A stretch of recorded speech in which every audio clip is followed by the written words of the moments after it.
Hello, good afternoon. My name is Iqbal. This is Strategic Leadership course for Level 7. And today is Wednesday, 26th of July, 2023.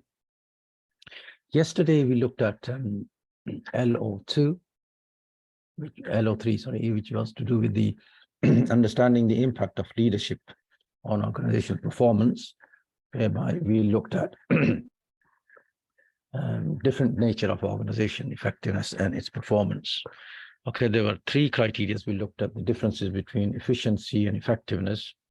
We looked at the how organizations become effective and how they become and how does they affect performance. We looked at different management performance management techniques like financial management techniques like profitability or ratios ability and liquidity ratios or risk ability.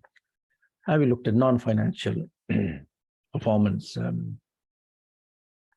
factors like quality and productivity. Excuse me.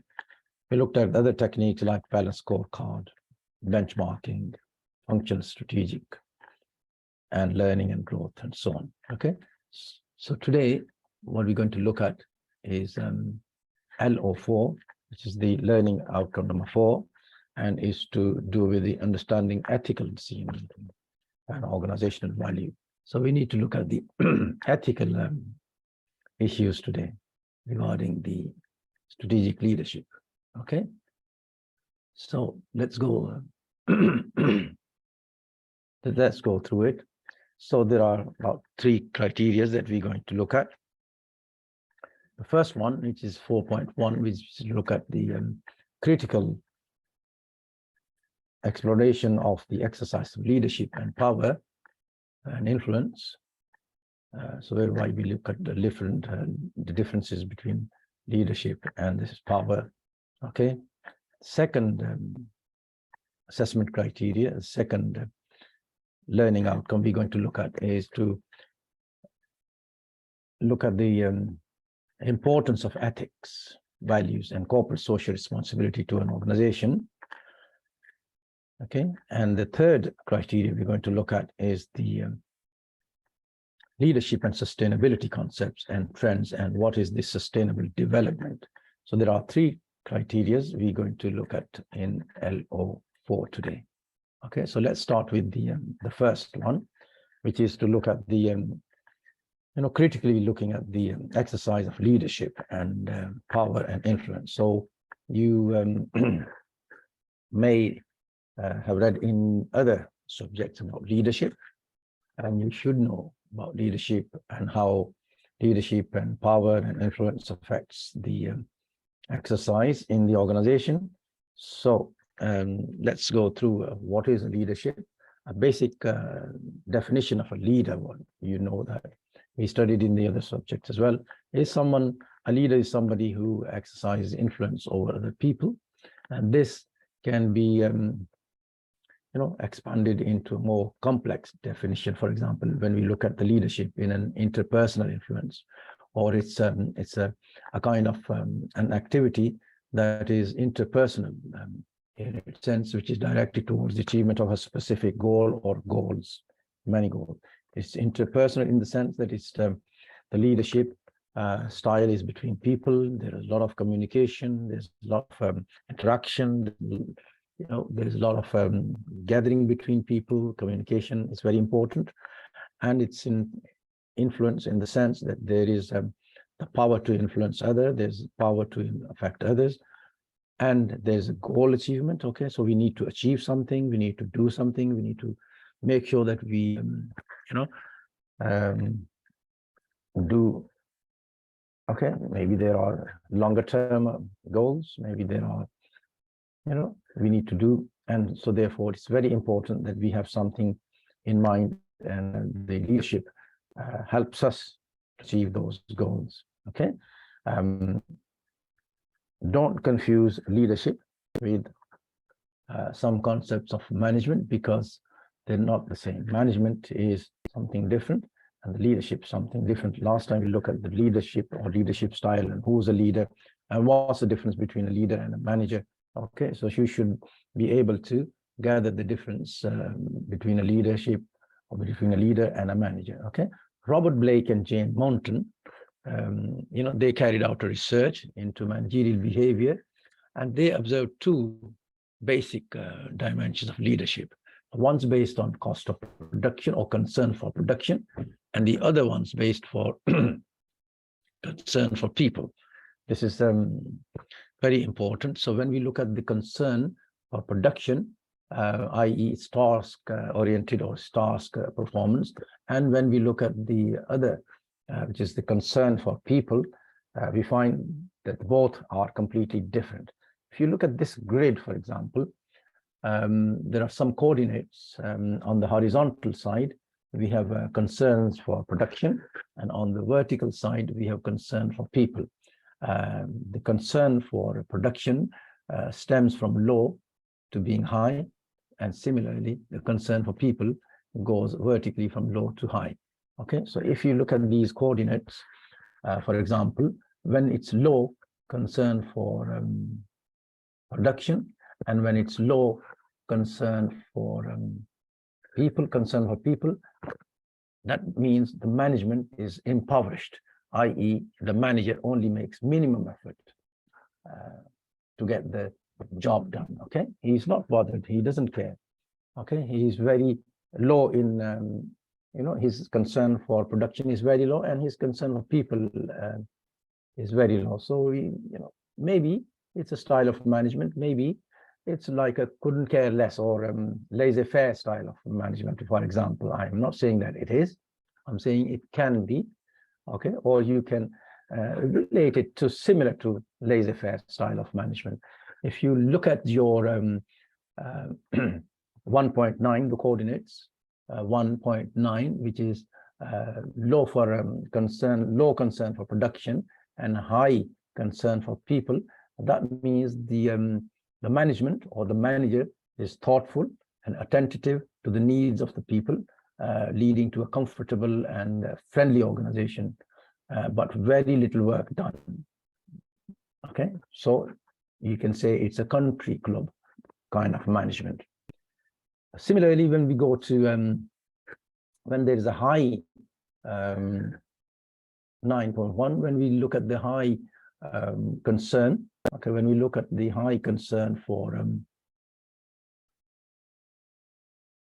production and low concern for people, we see that the task is being completed, production is very high, and the people's interference,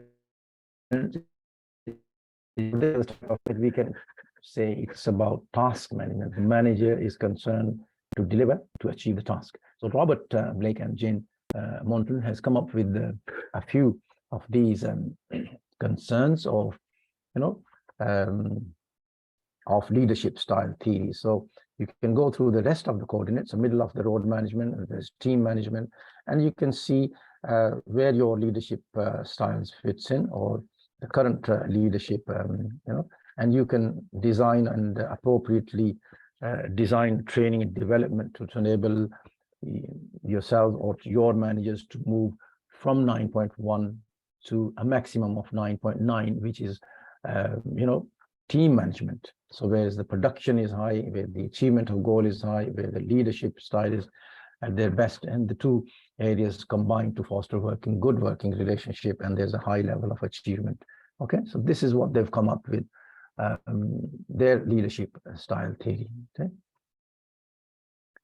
what are the benefits and the drawbacks of this type of leadership?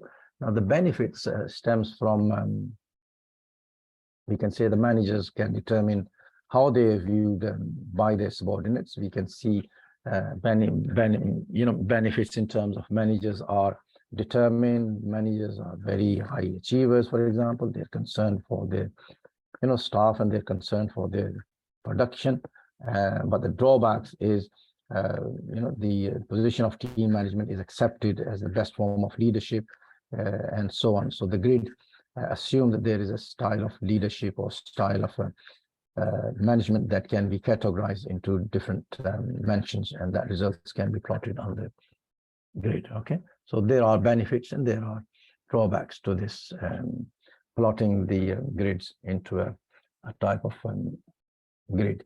Okay, now let's look at the authority, power, and responsibility. The difference between authority and the difference. What's the difference between authority, power, and responsibility? Now, if you look at authority in a sense, authority means somebody, right? He has or she has the authority to do something, to give orders, to do, to get tasks, to give the order to do a particular task because they have the power, or the power to exactly obedient or to obey the orders, right? Authority is some relationship between the participants, okay? And this is the authority to give orders.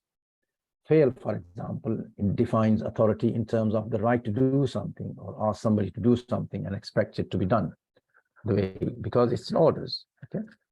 And so somebody gives order, they must be obeyed. If they don't, then they get punished.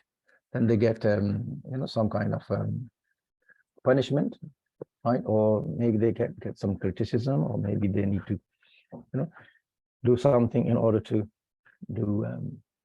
Okay.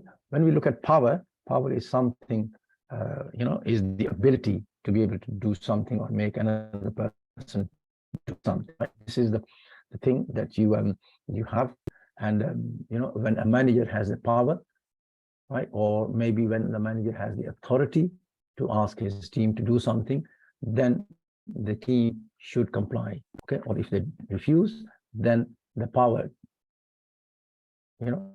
this enables the manager to ensure will comply with this. Because if they don't refuse, or if they don't do it, then of course then there is something wrong with this, or there's maybe confusion, the distinction between power and authority, and who is authority. So we need to make sure that we are all managers have the clear line of authority and the power they have. Responsibility, the term responsibility is something that a person has. Okay, a responsibility is the liability of a person to be called to account for his or her actions. Okay, this is an obligation, in other words, responsibility, and this is the obligation a person has to fulfill and do something. Okay, a person has to do, because not everybody who has the responsibility can delegate this responsibility to others. And if the manager is responsible for giving a particular task to somebody to do it, or to his subordinates, he has the responsibility to delegate something. Then if they fail to perform the task in a very, the manager is still responsible for that because he's accountable. Okay, so ultimately the responsibility is for the manager, and he is the responsible and accountable for this particular failure. If the subordinate gets things done, of course it's the responsibility of the manager to get that in a satisfaction way as well. So both ways, the persons, the managers, the responsible and accountable. A person, right, in a position, or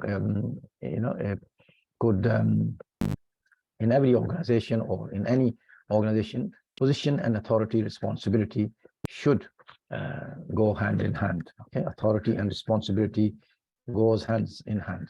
So having responsibility without authority, right, doesn't mean that somebody can discipline you, for example. Okay, because the power or the superior is powerless to achieve the level upon which his or her performance is being judged, for example. Okay, the superior is likely to become frustrated, stressed, and demotivated. Performance is likely to suffer. So it's very important that the person who is responsibility should have authority, and the person who has responsibility doesn't mean that he has authority as well.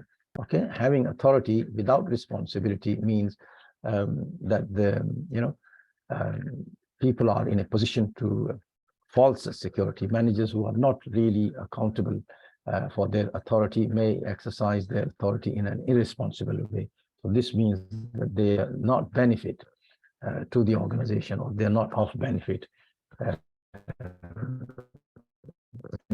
to the organization in any way. So they may just take unacceptable risks, and because of the consequences of the decision will not rebound. The control mechanism, right? It depends on the accountability. So it must be very important that the people or the managers has a responsibility and authority, and it's very important that they act upon whatever.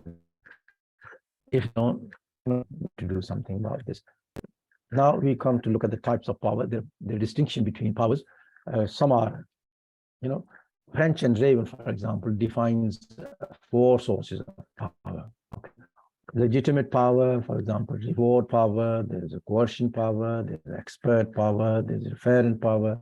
Okay, what means by legitimate power is that a position or role for some authority to an individual to make certain decisions or to apply certain rules.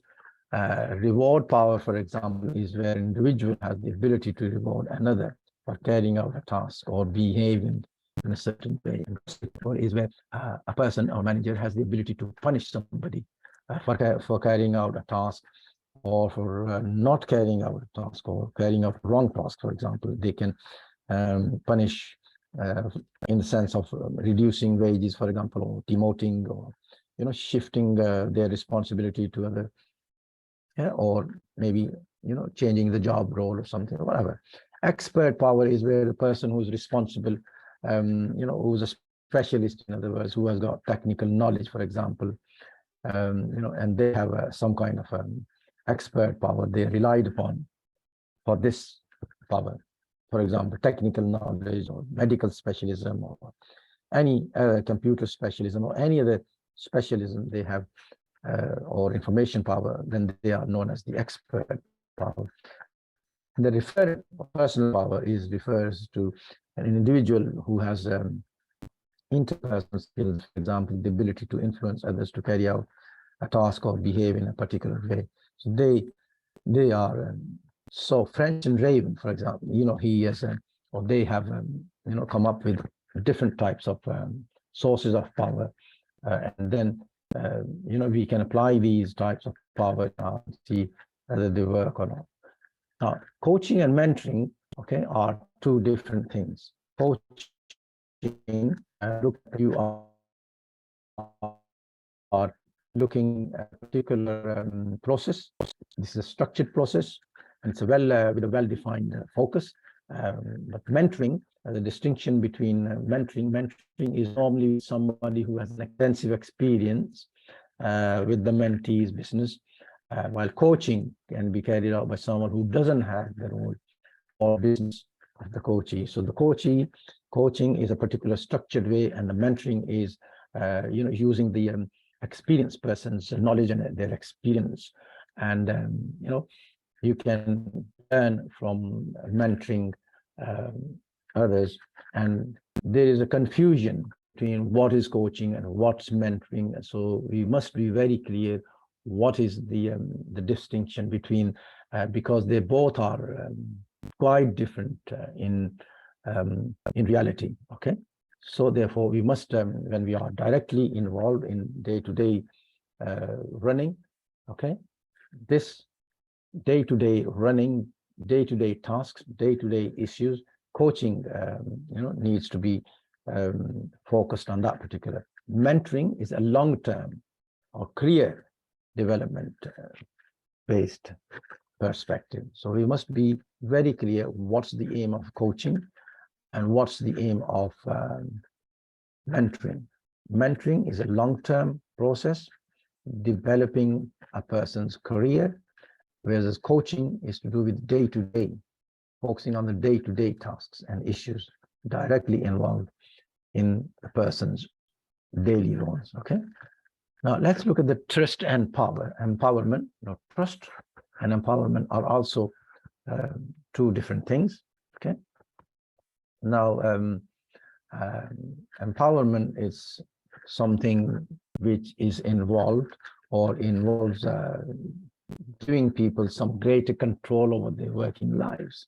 Okay, empowerment is you give them, you involve people, some kind of control over the running of their own working life or daily lives, for example, and organizing the labor force into different teams. You're empowering them, you're giving them autonomy to do something, to achieve their objectives, to achieve their plans, to do their work on their own, to solve their own problems, set their targets. The teams are setting their targets and they get on with their work. Okay, so you give people, or manager gives their teams, for example, it empowers them, you motivate them, and allow people to get on with them, to do things that are needed of them. This way, right, you give them a higher kind of responsibility. You get more results out of them. You get more production, or more people are more motivated to do things because they are responsible. They have been given some kind of control over to do things by their own. Okay, it's very important to appreciate people when they are empowered and they are involved in solving their own issues, because it's a motivational effect on them. It gives them positive effect, and this results in higher productivity, leading to improved competitiveness, higher profits, better market share. But the disadvantages for this is that there may be cost involved with it, maybe the disruption involved with it, maybe there's a lot of training involved with it, and maybe some opposition from other people. So therefore, but we must remember that advantages outweigh the disadvantages when we are talking about the trust and power. Okay, now let's look at the conflict. Now, what is a conflict? You may ask, and the conflict is a kind of a disagreement between people. Disagreement could be on anything. Disagreement could be on ideas. Disagreement could be on terms. Disagreement on control. Okay, conflict, could be on any specific aspect. Okay, it could be conflict management, and so therefore we must involve the term conflict management, which is the identification and the causes of this conflict. What are the reasons within an organization for being, for conflict? Now, people have determined 3 types of conflict management. Okay, one can say all conflict is bad, for example, and potentially destructive. The other perspective, or the other philosophy, is that conflict is, of course, bound to happen in organization, because different managers have different thinking, and they should really attempt to harness conflict in positivity. Okay, or the third perspective, or the third philosophy, is that a conflict is essential because to survive in an organization, and should be encouraged. So there's always conflict is bound to happen, but we must make sure that it doesn't get out of hand, and there is some kind of a conflict management in place, and the managers should be aware of the types of conflict and why it happens. So what are the different types of conflicts? Right? The conflicts of nature, or conflicts of differences between the conflict and on one hand, let's look at the fundamental difference in value and preferences. Okay, on the one hand, the differences can be rooted in personal aspects such as motivational value and the type of preferences, or it can be much more organizational in nature. Right, so we must be aware of the differences in conflicts. We must look at the differences in causes. So, for example, on one hand, what made us great was our small size and speed of response on the one hand, and the other hand is our success has grown the business, which needs more structure, process, and control, for example. Or do we need to control expenditure to maximize profit on the one hand, and this could cause a conflict on the other hand. We need to invest a lot of money in production processes and people and develop their business and develop their motivation for people and so on. So you must be show the difference, fundamental differences, values in any perspective when we look at the conflict and the differences between the conflict. Okay, but the objective must be to gain consensus. We must be able to propose some kind of route to achieve an agreement that is through considering a lot of different alternatives, and we make sure that they are building upon strengths rather than building on weaknesses. Okay, and leadership can do that. Leadership can influence building this type of strengths on these, okay, and building up consensus and so on and so forth. Okay, now to what extent is leadership and ethics relevant to this particular viewpoint? Now, leadership and ethics is very important in the sense that profit maximization, for example, is very important, and very important in the sense that in today's competitive environment, rather than looking at the ethical decisions, for example, or managers in public companies, could share this view, would agree with Milton Friedman, who argued that the business of business is business. The business of business is business, and that managers can only be responsible, or managers' only responsibility is to operate within the law, right? So therefore, a leadership can, be very ethical, but make maximization, profit maximization is at the moment is very important for the survival of the organization.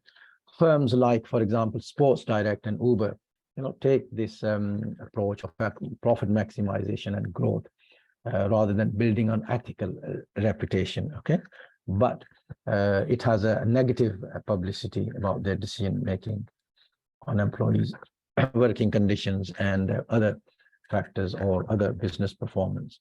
Okay, so therefore we must make sure that there is, as companies, we maximize our, profit, but at looking at the other financial objectives as well as looking at ethics. Very important, because it's a good argument to be an ethical organization rather than only concentrate on profit maximization.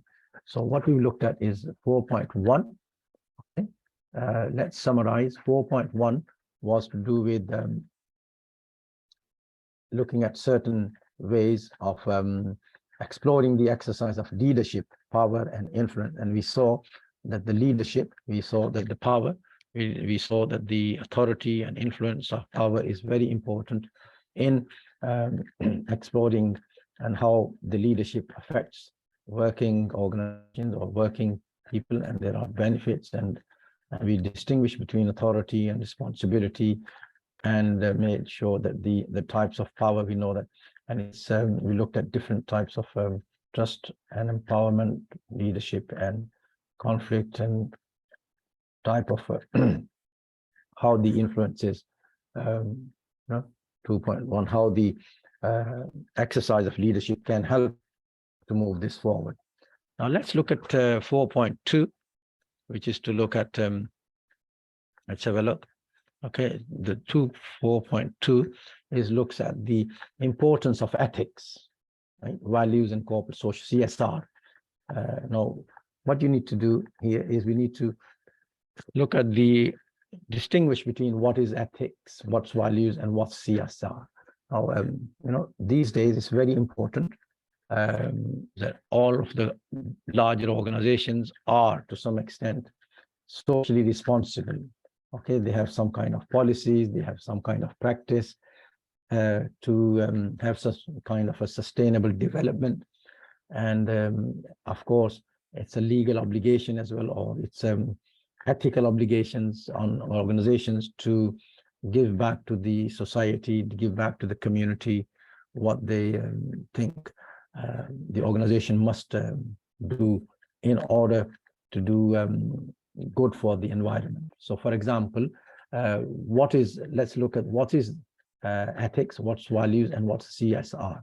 Okay, now WBCSD, which is the World Business Council for Sustainable Development, okay, they have a kind of formal definition of CSR, which is corporate social responsibility, and they define corporate social responsibility, or CSR, as the continuing commitment by businesses to behave ethically and contribute to economic development while improving the quality of life of the workforce and their families, as well as of the local community and society at large. So this definition they've created is a complete commitment, continuing commitment by businesses, right, to make sure that they behave ethically, they behave responsibly, they try and develop something to improve the quality of life of people working within their organizations, and they'll try and do something with their to improve the health or to improve the quality of life of their families,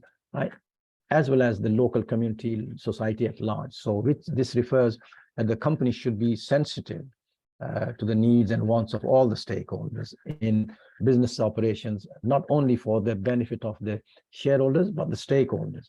Now, what are the stakeholders? The stakeholders are people who have a kind of influence, who have an interest in the company by direct or indirect means, you know, maybe in their actions, maybe in their decisions, maybe in their interest, because they are living near the organization, or because they are affected by the organization, or because they have some kind of a say in the running of the organization, or any other action that's affected by, you know, the organization, affecting the people around it, or, you know, nearby. So example of stakeholders, for example, they could be shareholders by themselves, or employees, for example, stakeholders. Can be customers, the suppliers, the government, for example, lenders, community organizations, you know, local neighborhoods, for example, people living nearby, people affected by all types of, you know, factors, you know. So people not necessarily have to be shareholders of the company, but all the stakeholders are, okay.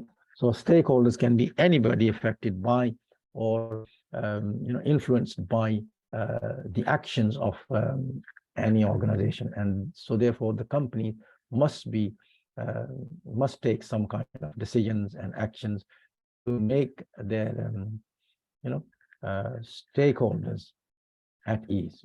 Okay, there is a pyramid of social responsibility. For example, you can look at the pyramid of a social responsibility in the sense of there is some kind of a economic responsibility, there's some kind of legal responsibility, there's some kind of ethical responsibility, and there's some kind of philanthropic responsibility. Now, what do we mean by economic responsibility? It means, you know, you should be a responsible economically, be profitable, for example, the foundation upon which all others rest. Okay, so the economic responsibility and the legal responsibility is where you obey the law, the laws, you know, you codify between wrong and right. Ethical responsibility in the sense that you should be carrying out your obligation to do what's wrong and what's right, for example, be fair, or you know, avoid harm, or avoid being unethical, harmful, and so on. So be responsible, be ethical, be good to the environment, for example, just and be fair. And philanthropic means you are contributing to the society at large by giving kind of contribution, or improving the quality of life, or you're giving something back to the community in terms of you know, education, for example, or continuous you know, education of any kind. Okay, so that kind of social responsibility. So we can look at the CSR in terms of being a pyramid of social responsibility. Now, one other element is of CSR is sustainable development. Now, this is related. You know, this is a very important. No, sustainable development is, again, is related to the overall corporate social responsibility of the organization in terms of its financial responsibility, for example, corporate financial responsibility. It can be also corporate environmental responsibility, and it can be corporate social responsibility, right? So therefore, the sustainable development means a continuous development over a longer term, whereby companies should make decisions about not only on financial factors, but also on the social and environmental consequences of their actions. So therefore, it's quite important that the organizations do take care of this kind of thing. Key issues in this debate, for example, include employees, for example, you're looking at laws regarding ageism, for example, or discrimination at work, environmental protection, reducing factory emission, for example, reducing poisonous gases, pollutant, or asbestos, for example, or you're looking at the supplier relation, you're looking at the community involvement, you're looking at the equipping the community to do some kind of work with the organization to do a long-term change in the society itself. So many organizations do this CSR because they want to be successful, because they want to be seen as good ethical companies. Like, for example, Marks and Spencers, for example, they carry out the CSR by carrying out some kind of principles like at production stage or selling stage and usage stage, whereby the aim is to encourage ethical and environmental responsible behavior through its people, right? Through its approach, so that people behave, who work for the company, they behave in the way that the company's suppliers or the franchisees and other business partners are happy, and they are recognize the company's obligation towards the communities, towards its traders, towards its people who use the company, and making sure that the successful retailing requires economical, healthy, sustainable communities. So the Marks and Spencers uses that CSR by just following these basic principles. IFA, for example, they also have CSR policies. Coca-Cola, for example, they have a CSR policies, and many other organizations who have a CSR responsibility. Right? In third world countries, they provide lots of training, lots of sustainable development, a lot of role in the terms of using the resources, recyclable resources. They kind of green gases, for example, they try and recycle material, or when they renewable energy, for example, they provide lots of training to women, to empower women to be independent earners, for example.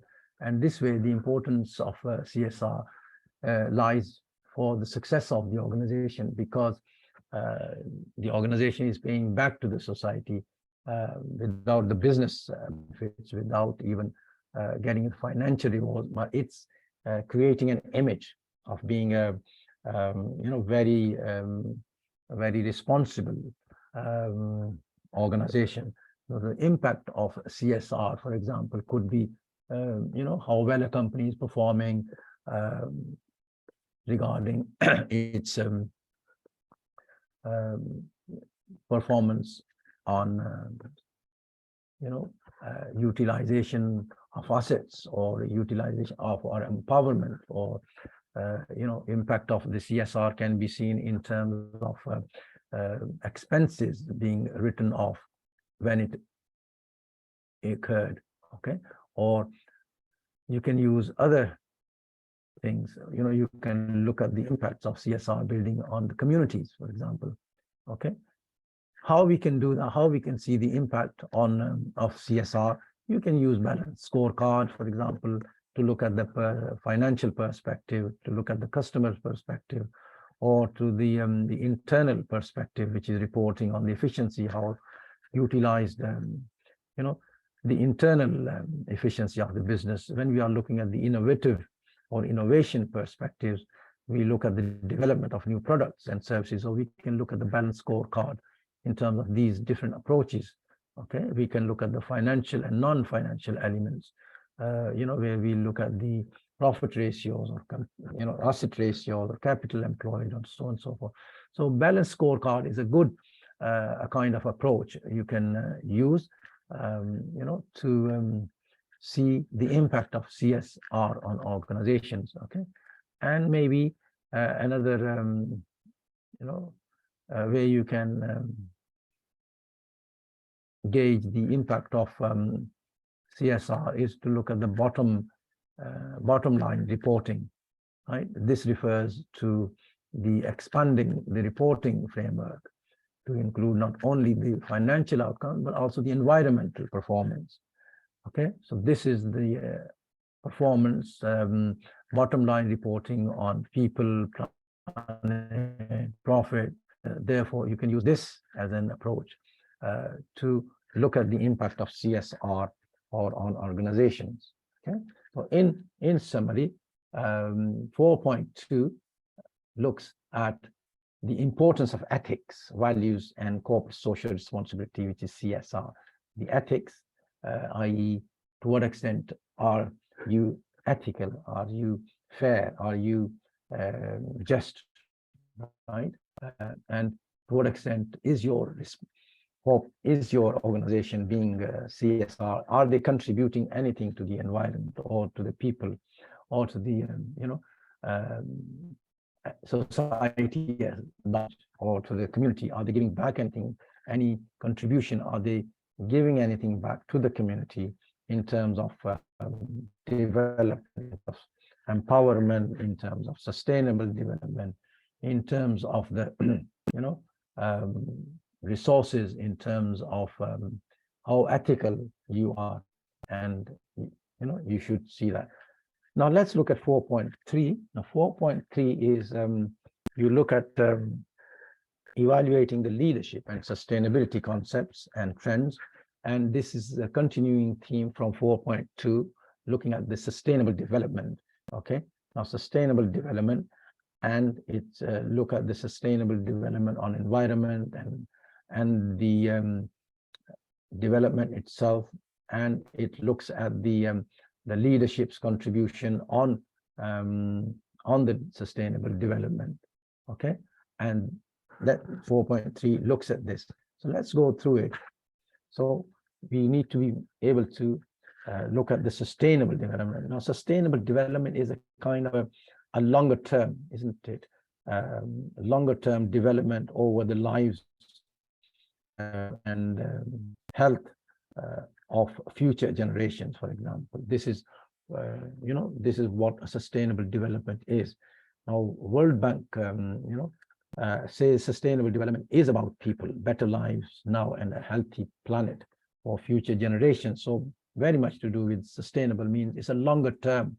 You try and change the nature of people, the behavior of people, and you lead towards a better life and make sure that the planet, you are looking after the planet by doing something to the planet in terms of using better resources, that the resources are used to the best of the environment, right? So sustainable development means that each generation should pass on at least as it inherits. Okay, it looks at capital in terms of including physical capital, which is the utilization of machinery and infrastructure, intellectual capital like knowledge and technology, and environmental capital like the quality and the stock of natural resources. We want to make sure that the minimum resources with the maximum productivity, maximum utilization, and this will save our natural resources. Okay, one commission, for example, the Brundtland Commission on Environment and Development, they define sustainable development as the development which meets the needs of the present without compromising the ability of future generations to meet their own needs. Now, this is very important definition in terms of how the UK government supports the concept of sustainable development. Now, the UK government supports the concept of sustainable development in terms of social progress, in terms of effective protection of the environment. It, focuses on prudent use of natural resources, and it also sets objectives for the maintenance of high and stable level of economic growth and employment, so that everybody can share in high living standards and greater job opportunities. So the government is very committed. UK government is, for example, very committed to the concept of sustainable development, i.e. it's a longer term for future generations, where you develop future generations, and their needs must not be only met by treating others, but it includes, looking after the future and developing, environment, or protecting the environment in terms of safety from hazards, like a poor quality air quality, and in terms of toxic chemicals, and making sure that you protect people and wildlife and landscape through laws and through policies, and produce good development for the future. It also looks at the utilization of natural resources, renewable energies, maximizing usage of water, for example, in it doesn't, so that it doesn't damage or pollute the environment. So all these are some kind of elements, or some kind of policies the government has laid down, procedures and policies of the sustainable development to protect the future environment, to protect the future generations in terms of sustainable development. Okay, so the leadership role can play a good part in this. Okay, the leadership role can look at this in terms of their contribution, how far they can affect. Okay, excuse me. Okay, they can influence the sustainability in terms of their excuse me, in terms of their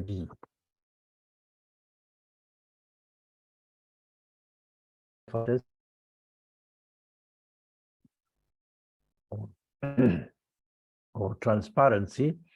They can use their moral and ethical responsibility, and they can be more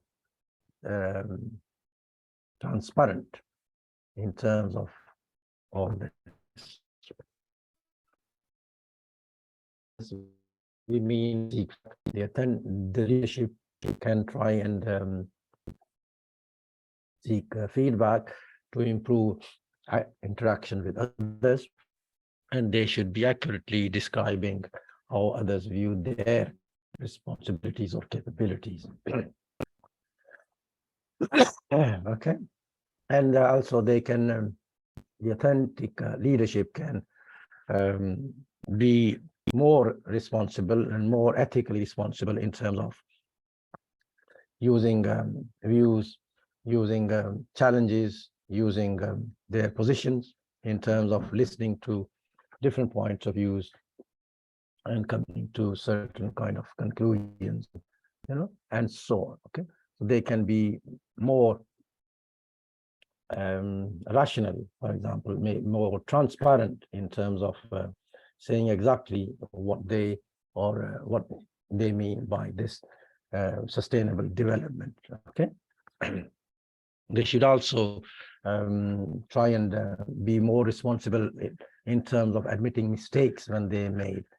So all this type of things, they can contribute to the sustainable development. So the leadership is quite important in terms of carrying out this sustainable development. So therefore, we must, as managers, and must, as leaders, be responsible to make sure that we carry out and we use our leadership, and we must make sure that our leadership quality that we have, and we must make use of that in order to carry the sustainable development to its ultimate point, so that it's beneficial for the future generations to come, and so that the future generations can benefit from today's needs. So therefore, what we look at today is learning assessment criteria. Our main theme was to look at the ethical decision making and organizational value. Okay. We looked at 3 assessment criteria. The first criteria, we looked at the exploring the exercise of leadership, power, and influence. And the second learning assessment criteria we looked at was to do with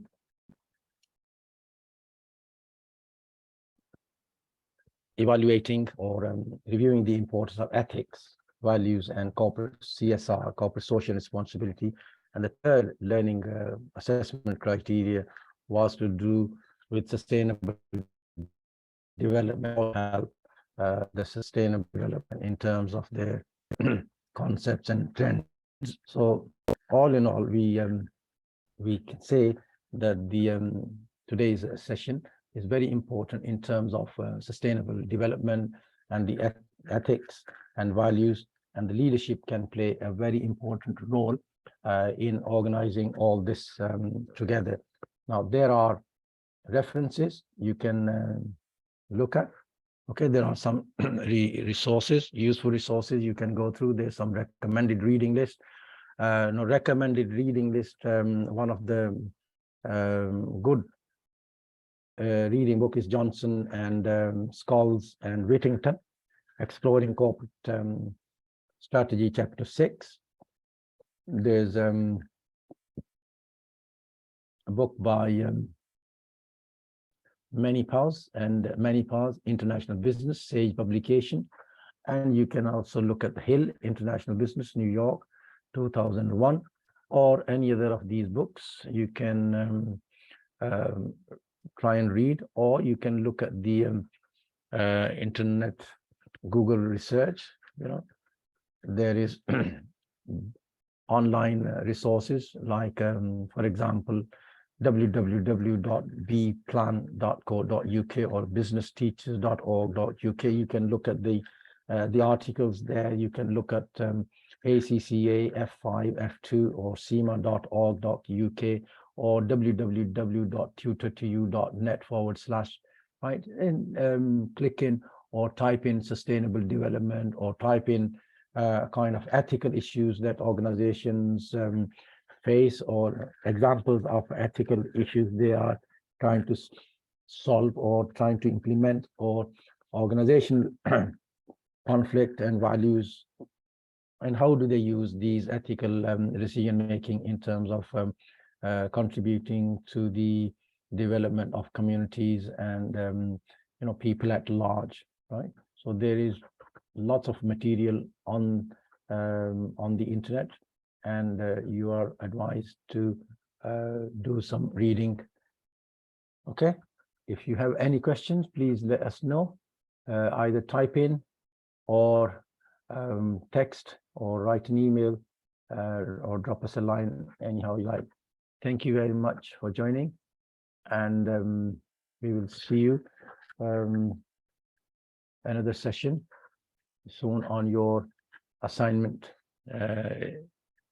Okay, so assignment discussion. Have a good evening. Thank you very much indeed. Bye-bye.